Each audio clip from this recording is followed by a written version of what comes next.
What is mortgage repossession?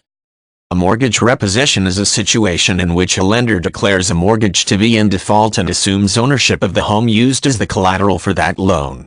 The term itself is often used interchangeably with home repossession or house repossession, with mortgage repossession being the favored term in nations such as the United Kingdom and Canada.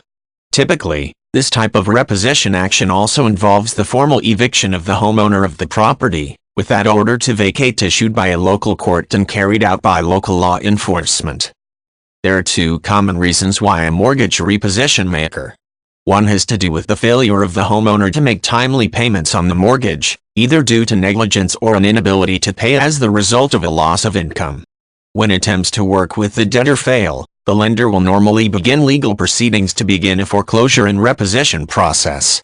Assuming the court agrees with the claims of the lender, an order of eviction is granted, and the title to the property is granted solely to the lender. At that point, the lender is free to sell the property in order to offset the remaining balance on the mortgage and any costs associated with the repossession efforts. Another possible reason for mortgage repossession has to do with the debtor entering into bankruptcy. Depending on the laws that apply in the jurisdiction where the property is located, the lender may be able to regain control of the property even if the debt was included in the bankruptcy action. This is not the case in every jurisdiction, since some areas do not allow the inclusion of the primary residence in this type of action, or place limits on the ability of a lender to take control of the property. In areas where a repossession with bankruptcy is possible, the court will normally require that the debtor vacate the premises within a given period of time, or face being forcibly evicted.